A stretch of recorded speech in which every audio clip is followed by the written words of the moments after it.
Hello, everyone, and welcome to my talk on building an autonomous AI-powered support system with Cloudflare. To set the scene, we're going to build an AI solution that's capable of dealing with individual support requests. So if you think about when you use a SaaS or a hosting provider, I'm sure you've all logged in, raised a ticket, and you get a response from typically like a human. But in this case, we're going to take AI, take the data that you probably already have. If you already have these support systems, you can load it in, get an advantage. It will have lots of knowledge already from all your existing support tickets. And then that means you don't need to start from scratch because it already has the knowledge. And that's what I'm going to guide you through today. And then I'm going to show you how Cloudflare can make building that system much easier and much quicker. So let's quickly run through the agenda. Um, I'm going to do a quick introduction and then lay out a theme kind of that I'll go through throughout the presentation. I'll outline the system capabilities, which are sort of 6 high-level things that the AI will be able to do. And then I'll overlay the Cloudflare products and capabilities onto those actual kind of requirements of the system. There'll be a quick look at the high-level architecture of slotting those products in together. There'll be a live demo that hopefully will work. And then I will talk about something from Developer Week that would have made this even easier, that actually you got a sneak peek of. If you went to the keynote, then you would have already seen some of this, and then some closing thoughts.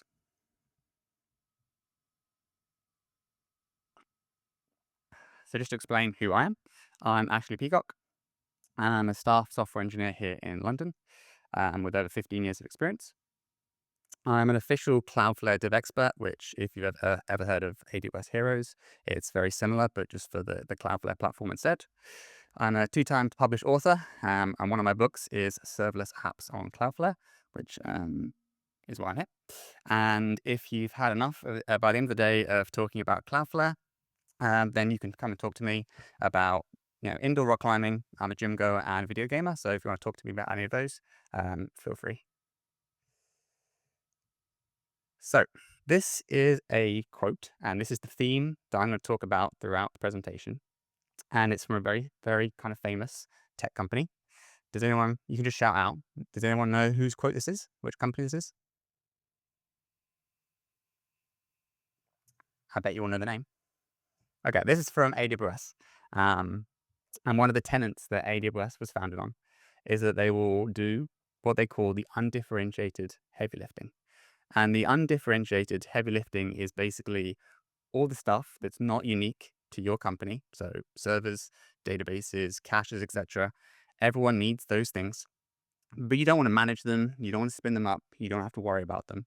So AWS was founded on them doing all that heavy lifting for you. And the reason why I mention this is, and it's the reason why the cloud came so popular, because it does so much of the hard work for you. And the reason why I like the Cloudflare developer platform so much is that I think, or even though they don't speak about this particular tenant, they do so much of the undifferentiated heavy lifting, even more than AWS, I would say. And as I go through the presentation, just try and keep that in mind. I will highlight at different points that is something that the platform can do for you. So what are we going to build, or what I'm going to show is already built. And just to reset the scene, it's going to be an AI-powered support system, so people will be able to raise tickets. The AI is going to respond, and yeah, these are the capabilities that you'll need to do. So to start any support ticket, you need to handle email programmatically. So that means that when a user sends an email, the AI can be invoked, and it's able to then send a reply. And each time we receive an email, we want to track the individual support cases persisted in storage. So we'll need some storage as well. We obviously need to generate responses with AI. This one's a bit of a given because without being able to generate responses with AI, it wouldn't be much of an AI-powered support system.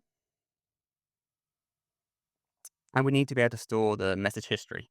And that's essential because the context of the conversation initially will be the very first email. They might say, how do I do this? Or I have a problem with this, etc. And then there might be a follow-up question. And then you need the conversation history to be able to infer the context. For example, you might say, what's the weather like today? Which is fine. That has all the context you need in it. But then if someone said, what about in New York? The context of that question is inferred by the first one. So you need to be able to join all those together. Therefore, we need the message history. We want to allow users to switch from email to live chat. And that'll become apparent why later, but it's effectively to support different mediums of communication, because some people might prefer email, they might be out and about, etc. Or they might prefer quicker, more reactive responses by live chat, which will also allow us to do human in the loop. So we're going to show it via chat. Oh no, okay, good. We're going to show it via chat, but you could also do it via email too. I'll check it in.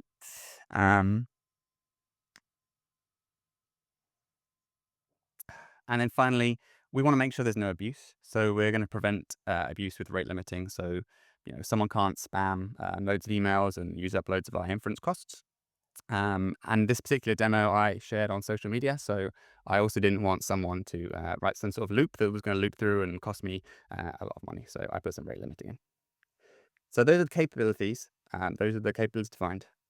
And then what I'm going to do is for each one, I'm going to overlay the Cloudflare products we're going to use to help us build each piece of functionality. And I'll give a quick intro to each product and how it's going to help us. So how are we going to build it? So to handle email programmatically, we need really one thing, but it's one thing that does a lot. You've probably all heard of workers by now, so I'm not going to spend too long talking about workers. But for anyone that hasn't, they're effectively a simple yet powerful serverless function. Similar to AWS Lambda is the nearest parallel I can draw. It's also very, very different, but it's probably the nearest parallel to something you've heard of. You can connect those workers to other resources using bindings, which is a very unique feature of the Cloudflare Dev Platform.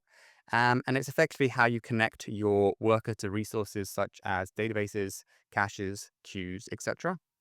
And what's really special about them is it's like platform level dependency injection. You don't need to worry about linking these things together. When your worker runs, it will just inject what's needed, depending on the environment, whether it's staging, production, etc. It will just inject the right thing for you. So there's no security concerns or things like that. And the extra nice thing is this works all locally. So if you run the worker locally on your Mac, you'll get all your bindings. It will emulate everything locally for you. It won't go up and down to the cloud, but it allows you to build things really quickly, because then when you push it, the binding will be real and it'll connect to real Cloudflare resources. There's also no cold starts with workers. So if you use Lambda, you will always typically get cold starts. With workers, thanks to some Cloudflare magic, there are never, maybe not never. If you make a really big worker, it might have a very small cold start, but it's pretty hard to have a whole cold start with a worker. And they're also globally deployed. So again, with AWS, you're typically deploying to specific regions. If that region goes down, your application goes down. With Cloudflare, if you went to the keynote, they're in 330 cities around the world. Your worker can be spun up in any of those cities. So even if a whole continent goes down, your worker will just be spun up in another place. For this particular piece of functionality, we're going to use email workers. And rather than a typical worker that responds to HTTP requests, our email worker will basically be invoked every time an email comes in. And what we can do is we can reply to that email. So we don't need an external email provider to do this. We don't need something like Mailgun or MailChimp. We can just do it straight with Cloudflare. And you can set up catch-all specific email addresses, whatever you want to do. And it's super simple to set up. You basically log into the dashboard, press a couple of buttons, Cloudflare will make a DNS change for you, and everything will just work. The next thing we need to do is generate responses with AI. And if you went to the keynote, there was obviously a big focus on AI with how things are in the world right now. And Cloudflare has a global inference platform in, I think it was 190 cities around the world. And that means your inference is running closer to your end users. It will be quicker, more responsive. And again, you have that failover. If one region's down, it's going to go somewhere else and then somewhere else and so forth. There's a wide variety of open source models available. Llama, for example, that they were showing in the demo. It does have DeepSeek. It has image models, transcribe models, and so forth. The second icon that looks a bit like an abacus is Vectorize, which you saw briefly in the demo, and that is Cloudflare's vector database. That's where you store all your embeddings that you can do your RAG with, because we are going to do some RAG here today. And you can basically create an index per use case. So it's completely serverless. You don't need to spin up anything. You never really spin up anything on the Cloudflare Dev platform. It's all entirely serverless, and it's just always ready to go. It supports a variety of algorithms and dimensions. We're going to use cosine similarity, which is basically matching kind of semantic meaning, which I'll explain a bit later on. And an important thing to note for later on is it doesn't store the original text of the embedding. So very quickly, if you generate an embedding, it gives you a long kind of list of numbers in an array. But if you store that in Vectorize and most vector databases, you don't actually have the text-based value. So you need to store that separately and then join all the dots together when you're querying. The last one on this one is R2, which is Cloudflare's object storage, and it's compatible with S3. So if you're using S3 today, you can lift and shift to R2. It will be like for like. You can still use the AWS SDK and use R2. And that's going to be used to store the original contents of our documents because, as I just said, we can't store it in Vectorize. As a bonus, we have a selling point for R2. If you're using S3 and you're heavily using it, you're probably paying a lot of money for bandwidth. With Cloudflare RT, you don't pay for any bandwidth. There are 0 egress costs across the entire Cloudflare network. So there's a little calculator online you can go in, put in your numbers, and you'll be amazed how much money you can save. And there are tools to migrate from S3 to R2 if you want to. Next up, we have storing message history. And for that, we're going to use what I call Cloudflare's magic trick.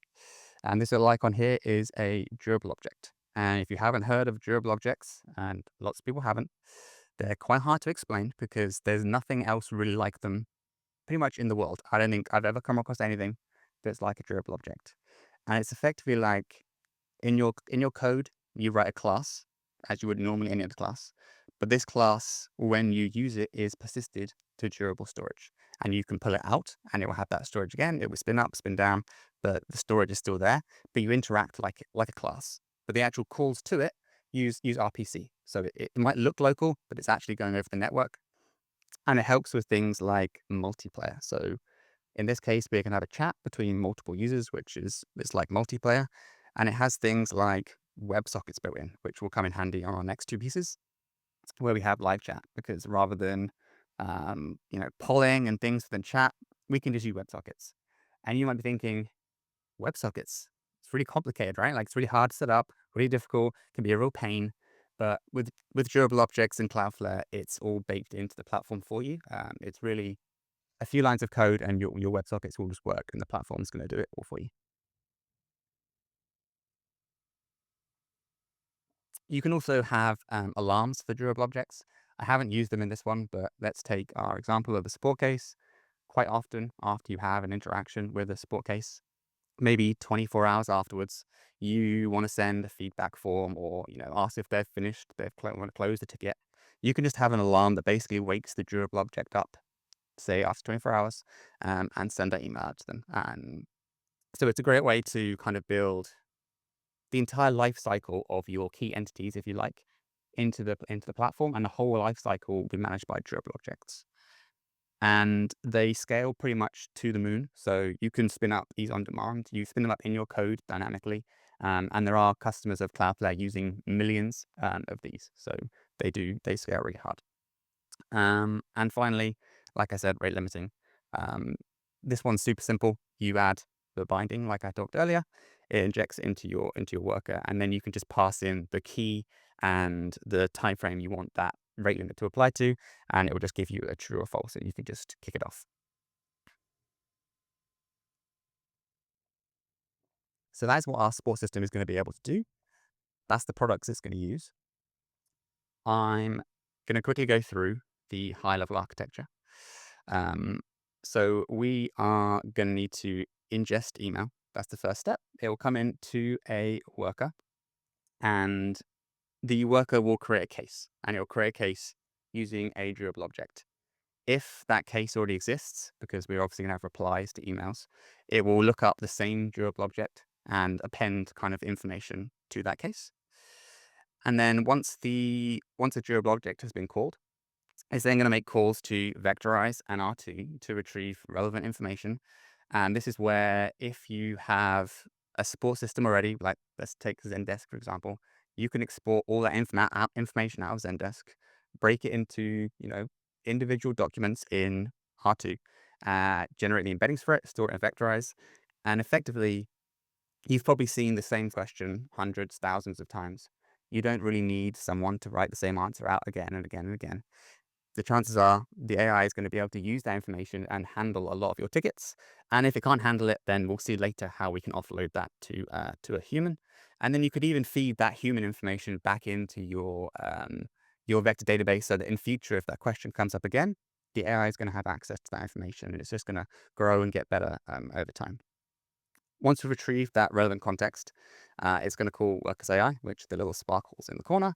We're going to use the Llama model here today.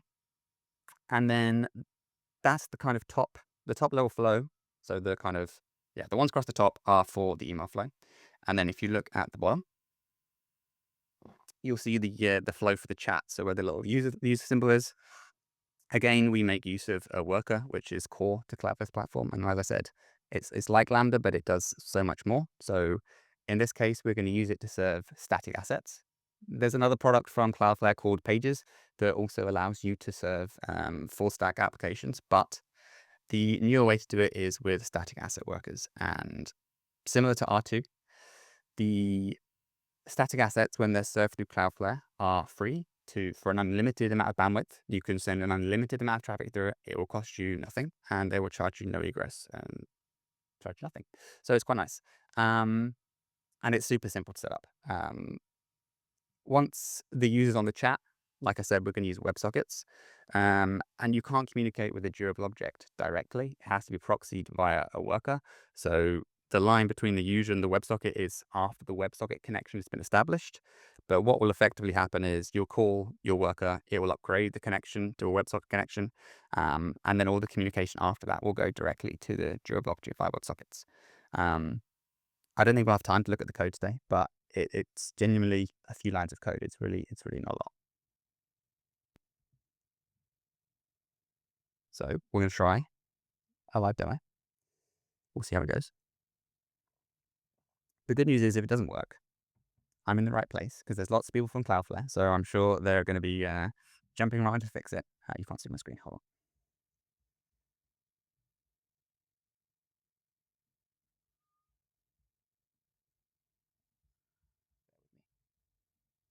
How do I get on?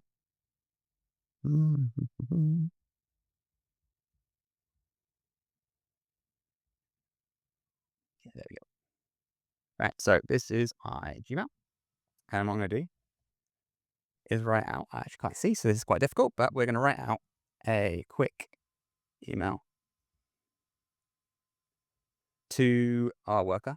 And we're going to say help. And I'm going to say, what? Oh, I should type this before because it's really hard to see. What is a Cloudflare worker? Which I may or may not have typed correctly, but hopefully the AI can infer. And we're going to click send. And what this will do, like I said, when I click send, which I'll do now, it's going to invoke our worker. And then in theory, if everything works, it's going to pick up our support ticket. It's going to do the retrieval augmented generation that I talked about. And then it hopefully, in a few seconds, it will respond. And if it doesn't, I'm just going to stand here and cry. But no, it'll be fine. It worked earlier, so I'm sure it's going to work now. And all the demos worked in the keynote, so maybe the demo gods are with us today. Or maybe they're bored. It does take a few seconds, so it shouldn't have happened yet. Okay, whew. Okay, rather, it replied. So, step one. So as you can see, I've asked it, what is a Cloudflare worker? And it's given me a very simple response. The data I've put in the vector database is not huge, so the answers may or may not be good. But as you can see, it's the prompt is, it's been told that it's helping with the Cloudflare developer platform, so it knows what it's doing. And if I want to, I can click reply and just to show what is a durable object, which again I probably typed terribly. And this just shows you the kind of threading ability. And it's a fairly recent addition because there was a restriction on email workers where you could only reply to an email once, and that was to prevent kind of abuse. But that restriction kind of got lifted. So now you can have up to 100 replies on this email before it will stop working. And as you can see, if I somehow manage to click, oh, it's given another response. So you could keep going with this. But let's say, for example, you're on an email and you fancy using live chat, or we could just start from a live chat point if we wanted to. You click this and it's going to open the live chat. And as you can see, it's got the conversation history. So it's just loaded everything we had in there. It's a very simple interface, but it does work. And this is being pulled from that durable object. So this conversation history is stored in the durable object. It happened very quickly, but when the screen loaded, we're now already connected to WebSockets. So it's made that call to the worker. It's upgraded the connection to a WebSocket connection, and now we are connected to that durable object. One of the nice things about durable objects is if you've done WebSockets with, I think it's API Gateway, I'm pretty sure you pay for how long you're connected to the API Gateway. With durable objects, they're able to hibernate between requests. So at the moment, I'm not paying anything because the durable object is not running, because it's not handling any requests. Even though I'm connected, it's basically they're able to hibernate between WebSocket messages. So immediately gets a message if it comes in, it will just Yeah, it will immediately wake up, and you'll see in a minute. I'll try and do it quickly. I don't think I'm gonna be able to do it as quickly because I have to try and aim my pointer, but it will be instant, And this is all going over the internet. It's not on my local, but yeah, it will be instant, and you won't notice a delay. Um, yeah, okay. So let's say, for example, I've asked a question, and the AI said, I don't know how to respond to it. Hmm? Well, yeah, we could do that one. We can say like a human wants to join the chat. So let's say, for example, this plumbing is not built in, but let's say they've asked a question, the AI doesn't know, and it's able to immediately add someone into the chat. I haven't built that kind of piece in because it's more work. But let's just say I am an admin, and I'm going to check. Okay, I typed it correctly. I'm now connected as an admin. So the two screens, it's gonna be a pain, look identical. You can't really tell, but this is the user screen. And let's say you did ask, what are you? And now the way this works is when you connect via a WebSocket, via a durable object, you can basically add metadata to that WebSocket and you can tag it. So in this case, by default, it tags it with a user role. And when I connected on the other tab as an admin, it tagged that WebSocket as an admin. So it can now tell there is an admin in the chat. If you've ever used, I'm sure you use Discord or Slack, etc., you can imagine that there are hundreds of people, or maybe even thousands of people connected to those channels, and that could all go via one single durable object. They would all be able to connect. All the message would be instantly sent, and it's perfect for that kind of collaboration. So the user's waiting for their response. So what are you? I can jump to my other tab, and say I am an AI, which I probably didn't tab right. And that's got back. Oh, I'll try and be quick. And it's instantly gone back in this other chat, right? So if you see, it's there. And it hasn't used AI. It's obviously waited for the user. And if I disconnect, then it will fail back over to the AI. That's the demo.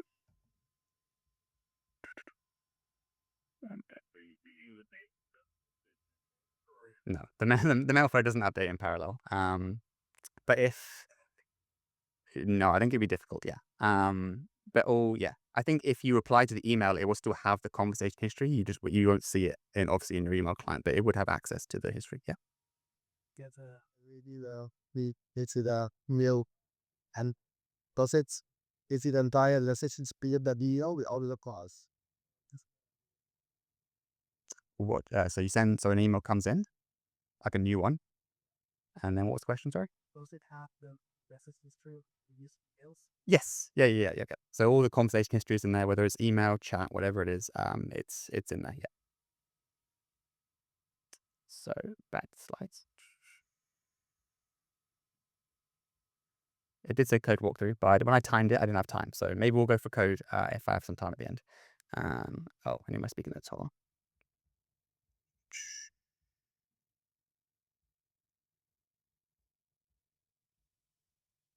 So I'm trying to find my speaker notes. Which have disappeared. Hold on one second.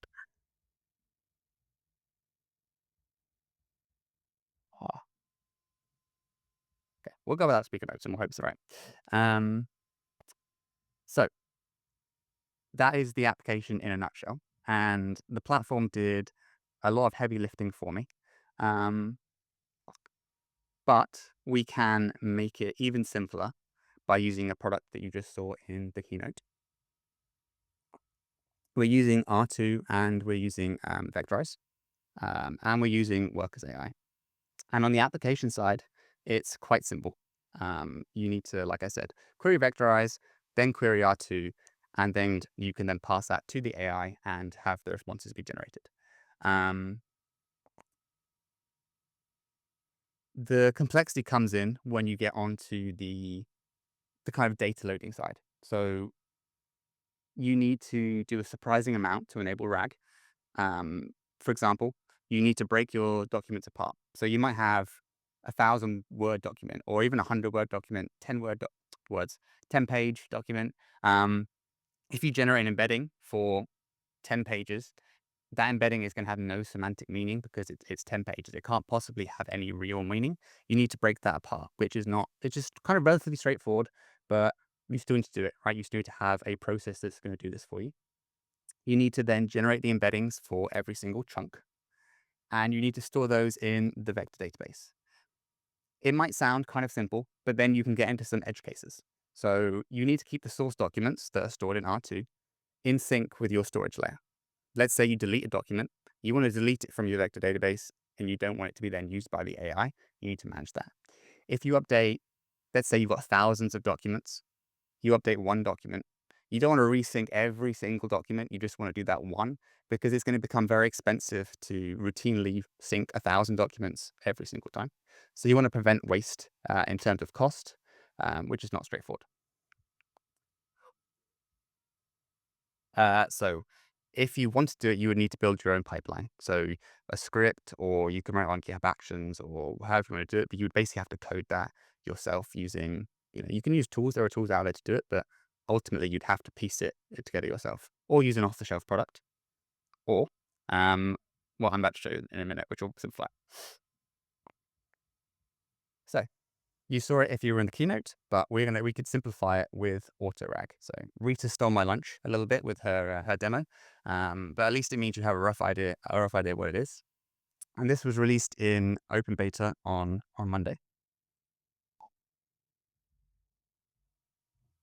and it basically simplifies everything I just talked about because it's going to take all that complexity and do it all for you. So it will handle that chunking. It will break the documents apart. It will generate the embeddings for each chunk. It will index them in your vector database and store them as well. And it will also handle the retrieval. So in that flow you saw where it was calling vectorize and R2, we could basically switch that out and we just call autorag instead. We just say retrieve the documents and they come back to us. You also saw that there was a separate line going to work as AI because we do the retrieval part of RAG first from vectorize, and then we call an AI model. But if we want to, we can use AutoRag for the actual LLM generation. So it can do the retrieval and the generating of the response in one simple API call. You give it a prompt, you give it, whatever else you need, the user's input and so forth, and then it will generate a response that you can return to the user. And that's obviously going to reduce your latency because you're not making multiple calls all over the place. And it just massively simplifies it. The last step is optional, so you can just use it for retrieval. If you want to use, OpenAI models or Anthropic models for your actual LLM calls, you can do that. This is how the rough flow looks. Um, to kind of like peel back the layers, and you can see the things that I've talked about and the things that I used are all behind AutoRag. And there's even some things that I missed when I was talking about the complexity. So imagine your R2 bucket. Imagine you've got CSV files. Imagine you've got PDFs. Imagine you've maybe got some images, all sorts of formats, right? You need to have a parser for each of those formats. And when you add new formats in, you then need to add a new parser. But with AutoRag, it's going to handle all that for you because they will handle all that complexity, and they'll even handle images. You'd have to call AI models and do, image to text and get it to describe the image and then generate the embeddings. This is gonna do all that for you. Once it's done that, like I said, it will do the chunking. It will break the documents apart into different ones. With AutoRag, behind the scenes. Rita very quickly went through it, but you can kind of configure it as you need. So you can change the chunk size, and the chunk size is very important because it basically kind of, depending on the document, you might want different size chunks. And you also need chunk overlap. And that's because if you use a fixed chunk size, let's say 100 tokens or 200 tokens, which is roughly equivalent to 100 words or 200 words if you're not familiar with tokens. Um, if you just had sequential chunks and you cut off a sentence in the middle, you lose the semantic meaning of that sentence because in half the sentence is in one chunk and then half the sentence is in the other chunk. So now it's pretty much useless. But with the overlap, it will basically make sure, most of the time at least, that the full sentence is in one chunk or the other. And then after that, you will get an AI gateway, which I didn't use in mine, but you automatically get an AI gateway. And when you use AutoRag, it will proxy all the requests through Cloudflare's AI gateway. That's free for you to use. The AI gateway is completely free currently, I think. And it has some nice features like it will tell you, it will give you metrics and usage and so forth. And it will also allow you to cache. So you can configure cache, and then that will prevent it hitting your AI model if it's seen this before, and that's gonna save you some money. And then lastly, it will store that, the embeddings and so forth in Vectorize and allow you to query it. I think you saw the user interface, so I'm not gonna spend too much time on this one. But you can see in the top, it tells you kind of the things that it's created across the top, the three at the top. So you have your R2 that I also talked about. You have Vectorize next to it, and then your AI gateway. In terms of sources, at the moment, it only supports R2, but in the future, it will support web crawling, so you can input URLs, it will crawl the content, it will chunk it, index it, and so forth. And I think it will also support D1, which is Cloudflare's serverless SQLite database as well. And then in terms of the syncing that I talked about, there's a little button at the top. So every time you change to your R2 bucket, you come in, you hit the sync button, and it's going to resync everything, but it's going to do it in a way that's not kind of wasteful, and you haven't had to build it yourself. So it makes it a lot simpler. And then in terms of updating our application flow, if you vaguely remember this one, we could basically delete the three things on the right and just replace it with autorag. So we're losing three things and replacing it with one. That's just going to make everything so much simpler. And in terms of what that looks like, if you wanted to use it, you basically need to create an R2 bucket. Again, full serverless, it'll be there in a second. You add some documents to it. You then create the auto-RAG configuration, so you can change your chunk size. You can pick which embedding model you want to use. You can pick which LLM you want to use for generation if you want to use it for generation. And then it will index all your content, which will take a few minutes, or it might take a bit longer, depending on how much information you give it. Yep. Your own, as in, ooh, good question. As in one you already have? I'm not sure, actually. I think you can because you can go in and configure which one it's linked to, I think. But don't quote me, because I haven't looked at it closely. You can no, I'm not sure. I'm not 100% sure. But I think if it's not there, I think it sounds like something that will come in the future because it seems like it would make sense, yeah. Um, and then you update your application to query auto-RAG, removing R2, vectorize, and your custom embedding generation and so forth. And then anytime you update documents, you just log into the dashboard and hit sync. I don't know if you can do it via the REST API, but that probably is also nice if you want to do automated. I'm sure that's coming. So wrapping up, I think there are many reasons why I like the Cloudflare Developer Platform. We haven't actually touched on all of these in depth, but I think it highlights how much heavy lifting the platform can do for you. I built what I kind of demoed in a very short space of time. It was very simple. If you look in the GitHub repo that I actually don't think I put in the slides, but I will share it somewhere afterwards. It's honestly, I think about 300 lines of code. It's really, really small, but also really, really powerful. So you can just offload your complexity to Cloudflare. You can reduce your operational overheads. Like I said, it's deployed everywhere. I'm sure if you're used to dealing with things like disaster recovery and failover, right? Those take time, you need to plan, etc. And I'm not saying you just need to offload everything to Cloudflare and you forget about it, because that's probably not going to fly. But if you can, basically say, I've deployed our application, it's deployed across the globe from 330 cities, there's pretty good disaster recovery in my book. And that also builds into the resilience piece. One of the things I really like from an engineering point of view is it lets me focus on what I care about, right? I want to write my code, I want to build my applications, I want to deploy them, and I want to move quickly. And that's what it allows me to do because all the complexity, the infrastructure is abstracted away from me, and I can just have fun. Write my code, I can ship fast and have fun. So if there are any questions, I will take questions. If you want to learn more, you're maybe, you haven't used much the developer platform, as they were saying in the keynote, it's not that widely known. Um, this is my book, so it's available online from my publisher, so the Pragmatic Programmers, who wrote the very famous book that you probably all heard about. But they're now a publisher. And you can get it from Amazon as well. You can follow me on X. So this week I'm covering all the Dev Week announcements. I write these kind of long form posts about all the things announced and give some information about them. And generally just tweet about Cloudflare. Um, and that's it. Thank you very much. And if there's any questions, I'm happy to take questions.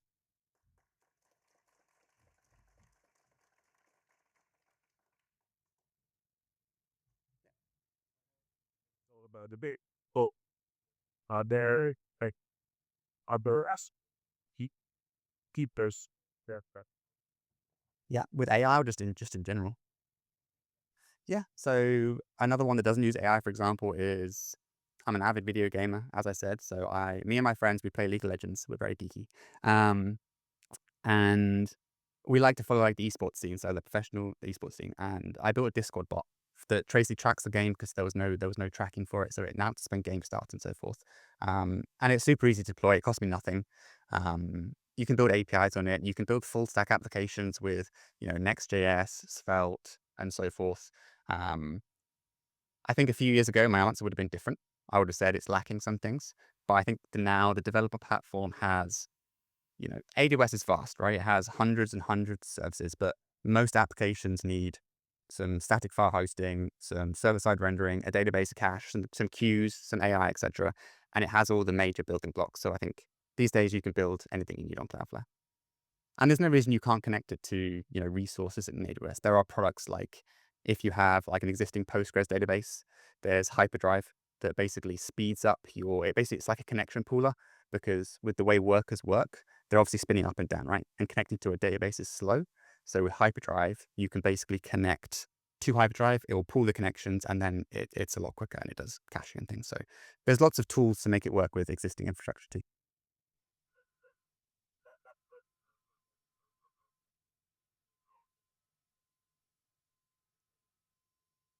You could.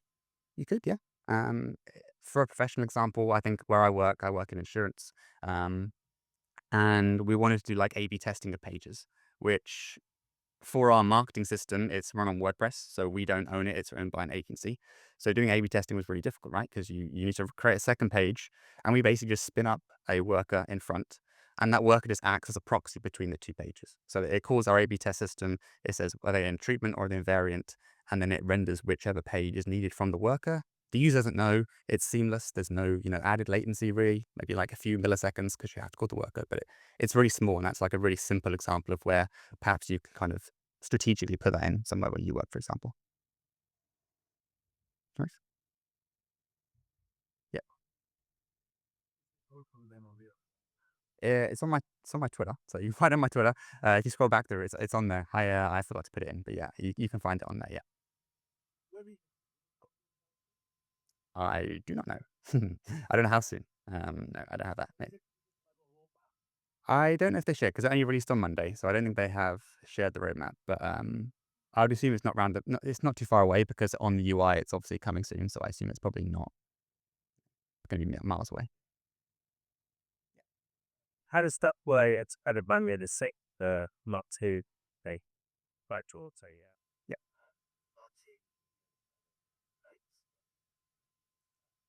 Yeah, so R2 has event notifications. So every time you upload a document into R2 or change it, it will ping a message, and you can either pull those off, I think via API, or you can have an internal queue within Cloudflare because it has a product for queues, etc.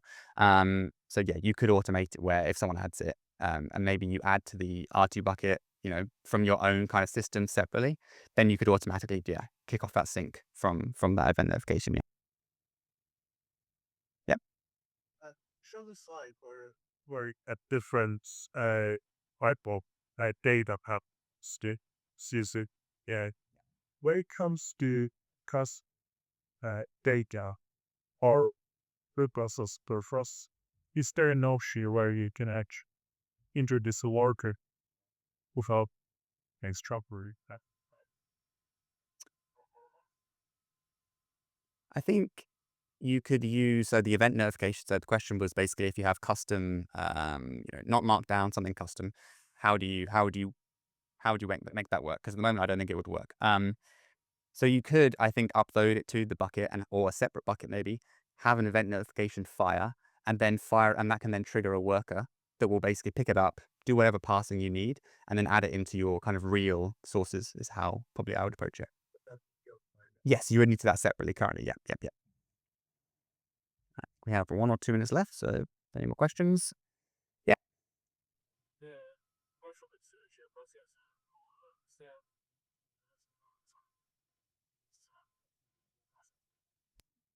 it is. I want to say it's 32,000, but I don't know. That's in my head. I don't know if that's where I'm pulling that from, but I think it's something like 30,000. It's a lot. It's certainly very, very high. And the individual durable object can handle 1,000 requests per second throughput. That's at peak, so that's like if you're doing something relatively simple, that's the actual peak of the durable object. If you're doing something more time consuming, it'll be obviously lower, but yeah, they're quite powerful for what they are. Oh, yep, yep. What's the controllability when it comes to Cloudflare's or when it comes to like data and governance speak? If you're obviously activating all the data differently.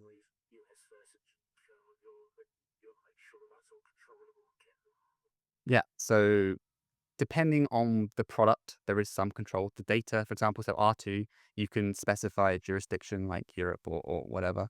There are some other products that have the same kind of region lock, if you like, available. Um, Workers, I don't think has one, so the workers will be spun out ever. So I guess it depends on how strict or stringent you want to be. But I think it's definitely it's increasing more that you can lock that down a little bit. But the kind of the theory is that it should be global. So, that is a challenge for sure. Because like it's about to letting them data as well with certain mixture as not just the data. It actually indicates the agile or actually rich busy with AI is its Yeah, for sure. Yeah. I think we're at time. So thank you, everyone. Thank you for the questions and yeah, enjoy your day.